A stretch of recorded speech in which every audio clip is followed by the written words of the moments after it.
മുൻ DGP Jacob തോമസിനെതിരായ dredger അഴിമതി കേസിൽ വിജിലൻസ് അന്വേഷണ സംഘത്തെ പുനഃസംഘടിപ്പിച്ചു. തിരുവനന്തപുരം 1-ാം സ്പെഷ്യൽ ഇൻവെസ്റ്റിഗേഷൻ യൂണിറ്റിലെ DYSP PJ സന്തോഷ് കുമാറിനെ സംഘത്തിൽ ഉൾപ്പെടുത്തി.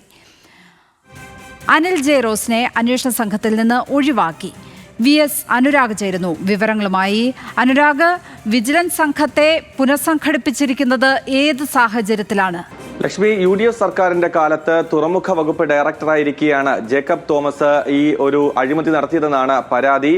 8 കോടി രൂപയ്ക്ക് ഡ്രഡ്ജർ വാങ്ങാനായിരുന്നു അന്ന് സർക്കാർ അനുമതി നൽകിയിട്ടുണ്ടായിരുന്നത്. പക്ഷേ 19 കോടി രൂപ ചെലവിട്ടാണ് ഡ്രഡ്ജർ വാങ്ങിയതെന്നാണ് പരാതിയിൽ പറയുന്നത്. അത് അഴിമതിയുടെ ഭാഗമാണ് എന്നുള്ളതായിരുന്നു പരാതി. അത് വിജിലൻസ് അന്വേഷിച്ച് വരികയാണ്. ആ കേസ് അന്വേഷണം നടത്തുന്ന സംഘത്തെയാണ് ഇപ്പോൾ വിപുലീകരിച്ചിരിക്കുന്നത്. തിരുവനന്തപുരം 1-ാം സ്പെഷ്യൽ ഇൻവെസ്റ്റിഗേഷൻ യൂണിറ്റിലെ DYSP PJ സന്തോഷ് കുമാറിനെയാണ് ഇപ്പോൾ സംഘത്തിൽ ഉൾപ്പെടുത്തിയിരിക്കുന്നത്.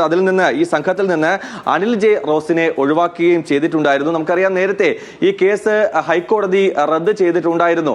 അതിനെതിരെ സർക്കാർ സുപ്രീം കോടതിയെ സമീപിച്ചിട്ടുണ്ടായിരുന്നു. സുപ്രീം കോടതി ഇപ്പോൾ ഹൈക്കോടതി വിധി സ്റ്റേ ചെയ്തിരിക്കുകയാണ്. വിജിലൻസിന് രേഖകൾ കണ്ടെത്താൻ കൂടുതൽ സമയം അനുവദിച്ചിട്ടുണ്ടായിരുന്നു. ഈ കേസ് അന്വേഷണം വേഗത്തിലാക്കാൻ വേണ്ടിയാണ് ഇത്തരത്തിൽ ഈ സംഘത്തെ പുനഃസംഘടിപ്പിച്ചിരിക്കുന്നത് എന്നാണ് മനസ്സിലാക്കാൻ സാധിക്കുന്നത്.